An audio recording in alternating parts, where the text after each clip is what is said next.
అసలు విశాఖపట్నం నుండి ఎలా వచ్చింది ఆలోచన, విశాఖపట్నం నుంచి కాకినాడ రావాలన్న ఆలోచన?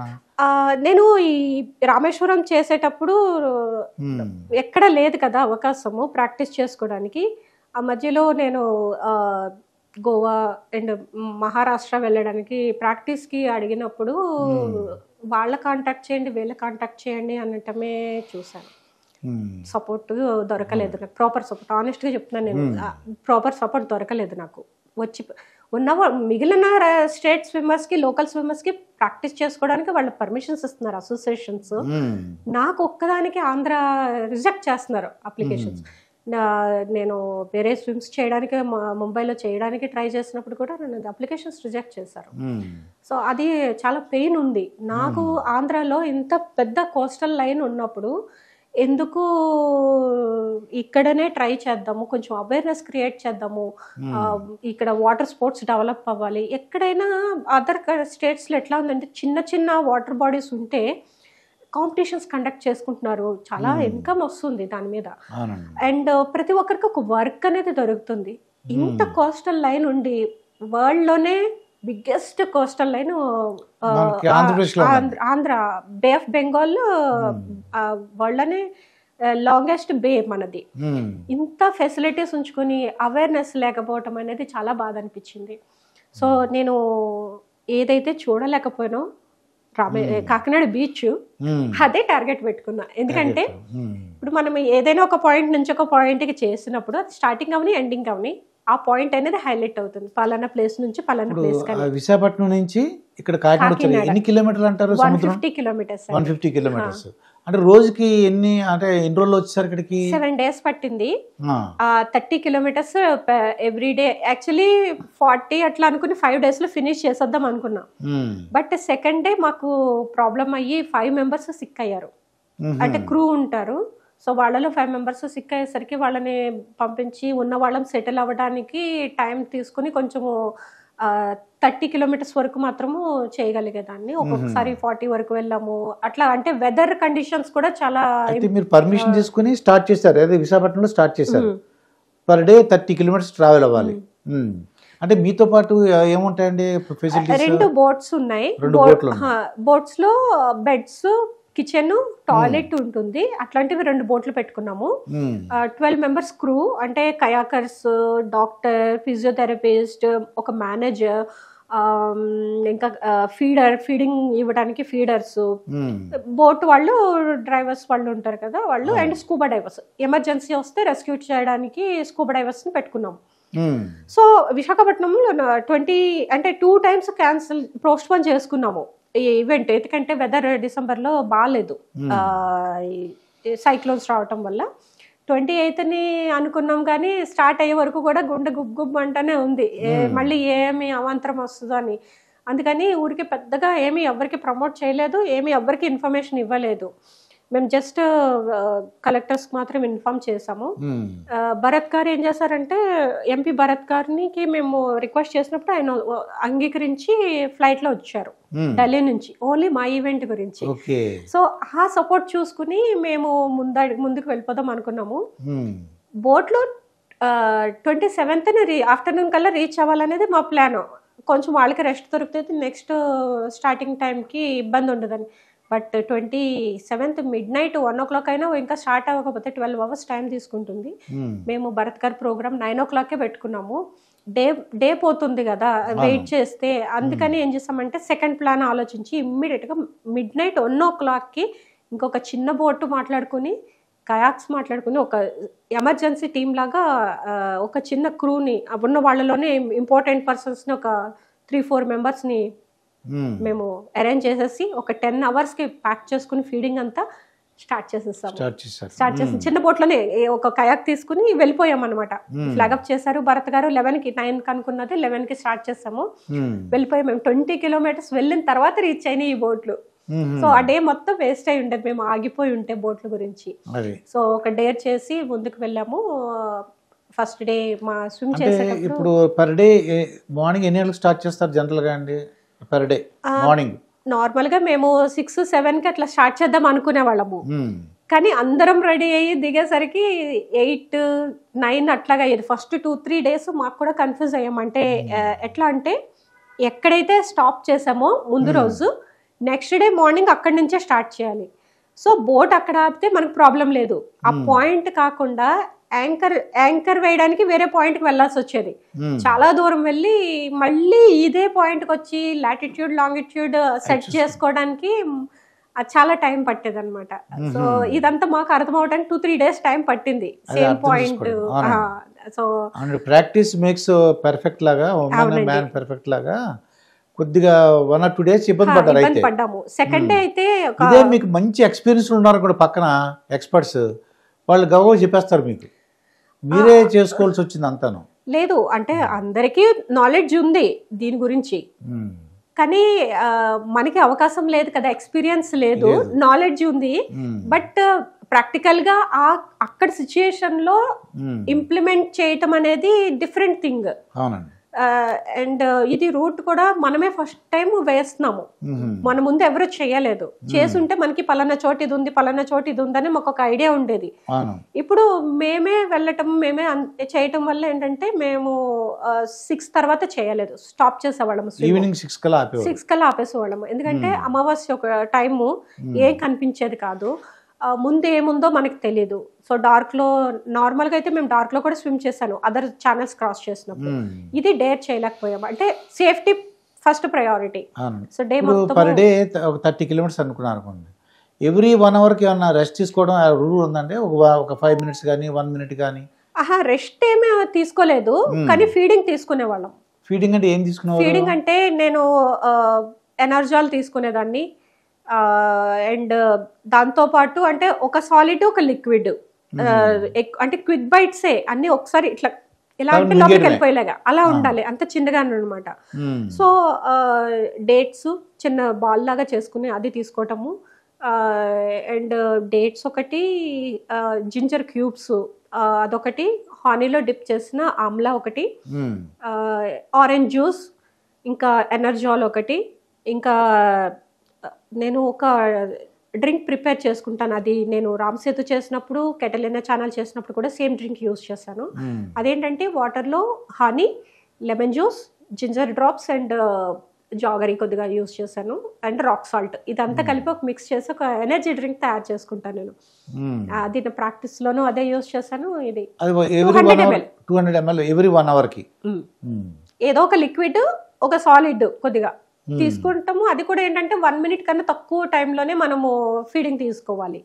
సో అది మనకి కయాకర్స్ కి అందించేస్తారు. కయాకర్స్ మనకి ఎవ్రీ అవర్ టైం ప్రకారము వాళ్ళు అబ్జర్వర్ కూడా ఉంటారు, ప్రతిదీ యాక్టివిటీ నోట్ చేస్తారు అనమాట. So and stroke count, every hour stroke count కూడా కౌంట్ చేస్తారు. నా మెంటల్ కండిషన్ ఎట్లా ఉంది, బాడీ కండిషన్ ఎట్లా ఉంది అన్ని కూడా చెక్ చేసుకుంటా నోట్ చేస్తారు అనమాట. అది రిపోర్ట్ మేము సబ్మిట్ చేయాల్సి ఉంటుంది, సర్టిఫికేట్. మధ్యలో టాయిలెట్ అనేది వస్తుంది, లేకపోతే చెమట రూపంలో అంత వెళ్ళిపోయి అసలు టాయిలెట్ అంటే రన్నింగ్ లోనే రిలీజ్ చేసుకోవాలి. ఇది ప్రాక్టీస్ ఉంటుంది మాకు.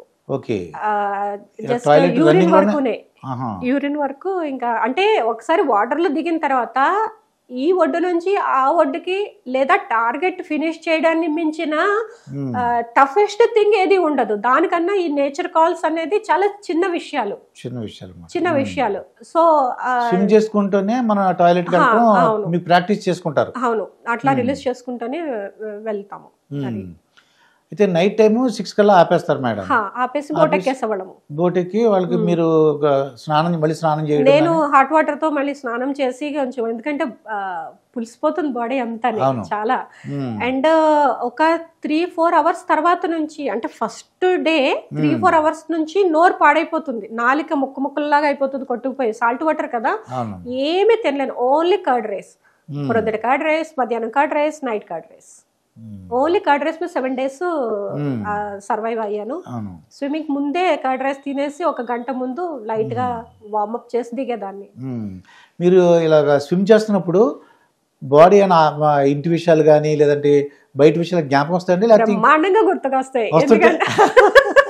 ఎందుకంటే ఈ ఓపెన్ వాటర్ లో లాంగ్ డిస్టెన్స్ మారథాన్స్ ఉంటాయి కదా, ఈవెన్ రన్నింగ్ చేసినా కూడా ఈ బ్రెయిన్కి పని ఏమి ఉండదు. మనకి చిన్న చిన్న డిస్టెన్స్ అయితే వాల్ వస్తుంది ఇన్నికి ఇంత చేయాలి 100 minutes టైం ఇట్లా ఉంటుంది. ఓపెన్ వాటర్కి వచ్చేసరికి ఏ పని ఉండలేంది, ఇది ఒక్కటే పని లేనిది బ్రెయిన్ ఒక్కటే. అది స్టార్ట్ చేస్తుంది, ఎక్కడెక్కడవన్నీ తవ్వుతూ స్టార్ట్ చేస్తుంది. సో గతంలో మనల్ని ఎవరెవరు ఏమన్నారు, నీకు అవసరమా ఇది స్విమ్, బ్రెయిన్ 2 parts గా డివైడ్ అయిపోతుంది అనమాట. ఆ 1 part ఏమవుతుంది అంటే కొంచెం కొంచెం దాని ప్లేస్ కూడా ఆక్యుపై చేయడానికి ట్రై చేస్తూ మనల్ని లీడ్ చేయాలి, రూల్ చేయాలని ట్రై చేస్తుంది, అవమానాలన్నీ కూడా జ్ఞాపకం చేస్తుంటది. సో అంటే ఎవరినన్నా ఒక ఎగ్జాంపుల్ అక్క ఒక 10,000 ఉంటే అడ్జస్ట్ చేయవా, ఇది ఇంకా కొద్దిగా రిక్వైర్మెంట్ ఉందన్నప్పుడు, నీకు నీ దగ్గర డబ్బులు లేనప్పుడు ఎందుకు వెళ్ళావు అని వర్డ్స్ విన్నాం. అంటే నేను ఫేస్ చేశాను, డబ్బులు లేనప్పుడు ఎందుకు ఇవన్నీ చేయటము. ఇలాంటివి ఫైనాన్షియల్లీ చాలా స్ట్రగుల్ అయ్యానండి, స్ట్రగుల్ అవుతున్నాం కూడా ఇంకా. ఎందుకంటే చెయ్యాలి అన్న ఇంట్రెస్ట్, నా బాడీ సపోర్ట్ చేయటము, ఆపర్చునిటీస్ ఇప్పుడు వస్తున్నాయి. ఒక్క ఫైనాన్స్ అనేది మేబీ నేను ఫ్యూచర్ లో సంపాదించవచ్చు. లేదు, ఇవన్నీ గుర్తు చేస్తుంది ఆ టైంలోని. గుర్తు చేసి నీకు ఇదంతా అవసరమా, నీ ఫినిష్ చేసిన తర్వాత కూడా నీకేమీ రాదు, ఏం ఉపయోగం లేదు, ఇలాంటివన్నీ చెప్పినప్పుడు మనం ఇమ్మీడియట్ గా బ్రెయిన్ డైవర్ట్ చేయాలి. అంటే అరే ఇక్కడ ఏదో కనిపించింది, అదేదో కనిపించింది, ఇట్లా నా వరకు నేను అదే చేస్తాను, డైవర్ట్ చేసుకుంటాను. డైవర్ట్ చేసుకుని ఓకే ఫినిష్ అయిన తర్వాత నాకు ఇంత గ్లోరీ ఉంటుంది, ఇలాగా మైండ్ ని ఉంటుంది. మనల్ని పంపించేటప్పుడు ఎన్ని అవమానాలు చేసిన వాళ్ళు ఒక 100 మంది ఉంటే, సపోర్ట్ చేసిన వాళ్ళు ఒక కనీసం 2-3 అన్నా ఉంటారు. వాళ్ళని గుర్తు చేసుకుని మన మీద ఎంతో నమ్మకం పెట్టి ఇంత దూరం పంపించారు, సో కనుక మనము ఇది ఫినిష్ చేసి వాళ్ళని ప్రౌడ్ ఫీల్ చేయాలని ఒక ఆలోచన కూడా వస్తుంది. శ్యామల గారు, మీరు ఇక్కడ ఈ విశాఖపట్నం నుంచి కాకినాడ వచ్చే సమయంలో ఏమన్నా భయంకర, చాలా మంది మీరు అన్నట్టు విష పురుగులు ఉంటాయి, భయంకర చేపలు ఉంటాయి, చాలా మంది సముద్రంలో తిరిగిన చాలా వ్యక్తి ఉండేవాడు, అసలు వీడియోలు చేసేవాడు. అతను కూడా ఒక భయంకరమైన ఏదో చేప అది కుట్టడం వల్ల లేకపోతే ఏదైనా అది కరవడం వల్ల చనిపోయడం తెలిసిందండి. మీరు ఆ ఎక్స్పీరియన్స్ అంటే మీరు అనుభవించారా? అంటే ఏమేం కనపడినాయి మీకు? అని జాయ్ఫుల్ సిచ్యుయేషన్స్ ఫేస్ చేశాను, హారిబుల్ సిచ్యుయేషన్స్ ఫేస్ చేశాను, సాడ్ సిచ్యుయేషన్స్ కూడా నాకు ఫీల్ అయ్యాను మేము అందులో. దాంట్లో ఒక్కొక్కటి చెప్పండి. ఎప్పుడైతే స్విమ్మింగ్ స్టార్ట్ చేసి కొంత దూరం వెళ్ళామో సడన్ గా నన్ను ఒకటి టచ్ చేసింది కాల్ని. ఇమీడియట్ గా భయం అనిపించింది, అది కూడా స్కిన్ టచ్ ఉంది. నేను చెప్తున్నా నన్ను ఏదో టచ్ చేస్తుంది, ఏదో ఫాలో అవుతున్న ఫీలింగ్ అయితే నాకు తెలుస్తుంది. మనకి 6th సెన్స్ అంటారు కదా, ఏదో ఫాలో అవుతుంది అని చెప్తే మేడం లేదు ఏం లేదు అన్నారు. లేదు 100% నాకు ఏదో స్కిన్ టచ్ తగులుతుంది, ఇట్లా టచ్ చేస్తున్న ఫీల్ తగులుతుంది అన్నప్పుడు చూస్తే పెద్ద టార్టాయిస్ ఫాలో అవుతుంది. సో అది ఎంజాయ్ చేస్తుంది నా కంపెనీని. నేను అంటే అవి చెక్ చేస్తాయి అనమాట, మనము శత్రువా మిత్రుడా, ఎవరో కొత్తగా వచ్చారు, ఇట్లా ఇవన్నీ చెక్ చేసుకుంటాయి. పర్వాలేదు మన పని మనం చేసుకుంటూ వెళ్ళిపోతే అవి ఏం చేయవు, వాటి పని వాళ్ళు నన్ను ఫాలో అవటము, నా పక్కన స్విమ్ చేయటము, నా ముందు స్విమ్ చేయటము, వీళ్ళంతా మేము చాలా ఎంజాయ్ చేసాము. మిత్రుడిలాగా వచ్చేసింది. చాలా దూరం వచ్చింది. అప్పికొండ బీచ్ నుంచి రాంబిల్లి వరకు ఒక టార్టాయిస్ అయితే కంటిన్యూస్ గా బీచ్ టు బీచ్ ఫాలో అయింది. అంటే స్టార్టింగ్ పాయింట్ నుంచి ఎండ్ పాయింట్ వరకు వచ్చింది, అది అక్కడే ఉంది. మళ్ళీ నెక్స్ట్ డే మళ్ళీ కంటిన్యూ అయింది. సో ఎంత ఎంజాయ్ చేసామంటే, అరే నా ఫ్రెండ్ ఇది, ఇట్లా స్టోరీస్ చెప్పుకోవడం అనమాట. అదే నా ఫ్రెండ్ ఇది వచ్చింది, నా కోసం వచ్చింది అంటే స్టార్టింగ్ ముందే. మళ్ళీ ఒకసారి స్విమ్ స్టార్ట్ చేసిన తర్వాత అసలు మాట్లాడేదాన్ని కాదు. మధ్యలో చాలా పెద్ద చేపల గుంపు కనిపించింది, చిన్న చిన్న చేపలు అనమాట, జల్లేసినట్టుండి మళ్ళీ అది ఇంత రౌండ్ గా తిరిగి, అదొక డిఫరెంట్ ఎక్స్పీరియన్స్. అది చాలా బ్యూటిఫుల్ గా అనిపించింది. ఇంకా ఇది ఎంజాయ్ చేసే సిచ్యుయేషన్స్. నాకు సెకండ్ డే అనుకుంటాను, వాటర్ ప్రెజర్ చాలా ఉంది, ముందుకు వెళ్ళటం చాలా కష్టంగా ఉంది. అంటే సీ పంప్స్ ఉన్నాయి అక్కడ చాలా ప్రెజర్ ఉంది. చాలా కష్టపడి ముందుకు వెళ్తున్న టైంలోనే జెల్లీ ఫిషెస్ బాగా కుట్టినాయి. ఆ స్ట్రింగ్స్ కి 2 hours 3 hours పెయిన్ ఉంటుంది. అంటే హార్మ్ఫుల్ కాదు కానీ ఇంకా ఎలక్ట్రిక్ షాక్ టైప్ లో ఉంటుంది, అది చాలా పెయిన్ ఉంటుంది. సో అవి ఓర్చుకుని ముందుకు వెళ్తున్నాము. సెకండ్ డే అయితే మేమందరము చాలా డిస్టర్బ్ అయ్యారు, మేమందరం డిస్టర్బ్ అవటము, ఇంకా క్లోజ్ చేసాము, ఎవరైతే సిక్ అయ్యారో వాళ్ళని పంపించి సెట్ చేసుకోవడానికి టైం పట్టింది. ఇదంతా చేసుకుని వెళ్ళినప్పుడు మాకు 2 బీచ్ల్లో ఎక్కడ చూసినా డెడ్ టర్టిల్స్ కనిపించాయి, చనిపోయి కనిపించాయి. చాలా బాధ అనిపించింది. ఏంటి ఇట్లా జరిగింది. వాటర్ కూడా కెమికల్ మిక్సింగ్ లాగా అనిపించింది. అంటే అవి ఓన్లీ వాటర్ లో ఉండే పొల్యూషన్ వల్లే చనిపోయాయి. అంటే నేచర్ అంటే న్యాచురల్ గా చనిపోలేదండి కాదు, అది నార్మల్ గా వీళ్ళు ఫిషర్మెన్స్ ఏం చెప్తారంటే వలల్లో పడిపోయి చనిపోతాయి, పీకు కట్ అయ్యి, లేదంటే ఫ్యాన్స్ కింద పడిపోయి చనిపోతాయి అంటారు. కానీ ఎక్కడ నాకు అలా ముక్కలు అయిపోవడం కానీ అదేమి లేదు. అవి బాడీ మొత్తము తెల్లగా అయిపోయి వాటర్లో అంటే స్విమ్ చేస్తున్నప్పుడు స్మెల్ తెలిసిపోతూ ఉంటుంది, చాలా దూరంగా ఉండి తేలుతూ వస్తున్నప్పుడు. 1-2 అయితే ఫీలింగ్ బాగా అనిపించదు. బట్ ఎక్కడ చూసినా ఎలాగా కనిపించినాయో జతలుగా అలా ఒక్కొక్కటే చనిపోయి తేలుకుంటూ వస్తున్నప్పుడు చాలా బాధ అనిపించింది. 2 బీచ్లు ఎక్కువ చూసాము. మేము పుడబడిక బీచ్ రీచ్ అయినప్పుడు నా పక్కన అంటే ఒక బోటుని ముందు పెట్టాము గైడెన్స్ కోసము. దాన్ని అదే మాకు కనిపిస్తూ ఉంటది కాబట్టి మాకు ఈజీగా ముందుకు వెళ్ళడానికి తెలుస్తుంది, దారి చూపించినట్టు అవుతుంది. ఇంకొక పెద్ద బోటుని మాతో పాటు పెట్టుకున్నాము. ఒక కయాకర్ రైట్ సైడ్ ఉండి ఇంకొక బోటు పక్కనే, దాని మీద అబ్జర్వర్స్ వాళ్ళందరూ ఉన్నారు. నేను చూసుకుంటా ఉంటాను, ఇటు బ్రీత్ తీసుకుని ఫ్రంట్ చూడము, ఇటు బ్రీత్ తీసుకునేటప్పుడు పక్కన వీళ్ళని అబ్జర్వ్ చేసుకుంటా ఉంటా, కండిషన్లో ఉన్నారా లేదా, ఇటు చూసుకున్నప్పుడు బోట్ ఎంత దూరంలో ఉంది, ఇవన్నీ కాలిక్యులేషన్స్ ఉంటాయి. సో ఇటు చూసినప్పుడు సడన్ గా నా పక్కన ఉన్న కయాకర్ స్ట్రేంజ్ గా ఎక్స్ప్రెషన్ పెట్టేసరికి ఏమైంది రాము, ఏమైంది అని అడిగా ఆగి. సో అడిగితే ఏదో డాల్ఫిన్స్ అనుకుంటాను మేడం అన్నారు. ఇట్లా అన్నప్పుడు డాల్ఫిన్ లాగా సడన్ గా దాని తోక కనిపించింది వి షేప్ లో ఇట్లాగా. అమ్మా ఇది వేల్ మేడం అన్నాడు. అంతే. అరే వేల్స్ ఫ్రెండ్లీ అంటారు, ఆయన ఎందుకులే మనం రిస్క్ చేయొద్దు, ఇలా డిస్కషన్స్ నడుస్తున్నాయి. 10 meters క్లోజ్కి వచ్చేసింది. అది నోరు ఇంత పెద్దగా తెరిచి వింగ్స్ వరకు బాడీని మొత్తం పైకి ఇలా లేపేసరికి అందరికి ఒక్కసారి గుండె జారింది. ఇమ్మీడియట్ గా మొత్తం ఎక్కడక్కడ వదిలేసి గబగబా అందరం బోట్ ఎక్కేసాం, చిన్న బోట్లోకి ఎక్కేసాం అనమాట. ఎక్కగానే అది ఏమి అదే అంటే చెక్ చేయడానికి వచ్చి ఉండొచ్చు, హార్మ్ఫుల్ కాదా ఎట్లా. అవి కూడా ఏంటంటే చాలా ఎంజాయ్ చేస్తాయి స్విమ్మర్స్, స్విమ్ చేస్తూ ఉంటేనే. అది అయి ఉండొచ్చు, లేదా ఏమైనా ఫిష్ అనుకుని ఉండొచ్చు, అనుకుని దగ్గరకు వచ్చేసి ఉండొచ్చు. సో మేము బోట్ ఎక్కగానే అది దూరంగా వెళ్ళిపోయింది. అది వెళ్ళిన తర్వాత ఓకే అని మళ్ళీ మేము స్టార్ట్ చేసాము. ఒక 10-15 minutes గ్యాప్ తీసుకుని వెళ్ళింది అన్న తర్వాత. కానీ చేస్తున్నంతసేపు కొంచెం ఫియర్ ఉంది, ఎప్పుడైనా మళ్ళీ వెనక వస్తుందేమో, క్రిందకి అనిపిస్తుందేమో అని ఆ రోజు కొంచెం ఎర్లీగా స్టాప్ చేసాము స్విమ్మింగ్ అంతా. ఇంకా చాలా సార్లు బర్డ్స్ కన్ఫ్యూజ్ అయ్యేవి. నేను స్విమ్ చేస్తుంటే బిగ్ ఫిష్ ఏమో అన్న ఉద్దేశంతో అవి గబ్బుకుని దగ్గర వరకు వచ్చి మళ్ళీ వెనక్కి వెళ్ళిపోయేవి. సో అది కొంచెం అవి కన్ఫ్యూజ్ అవుతూ మాకు చాలా అంటే ఎంజాయ్ చేసాము. ఆ బర్డ్స్ ఏంటంటే ఆహారం కూడా వచ్చేస్తున్నాయి అన్నమాట. అది ఏమో అర్థం కాక మరి ఎందుకన్నా చాలా క్లోజ్ వచ్చి మళ్ళీ వెళ్ళిపోయేవి. సో మెర్మైడ్ అనుకుంటున్నా ఏమో మేడం అని అట్లా ఎంజాయ్ చేసాం అనమాట. ఇవన్నీ చాలా చోట్ల అంటే రాక్స్ ఉన్న ఏరియాస్ లో, కొంచెము రాక్స్ ఉన్న ఏరియాస్ లో పాములు కనిపించాయి. సో అవి ఇట్లా వెళ్తుంటే నా దగ్గరకు రావద్దు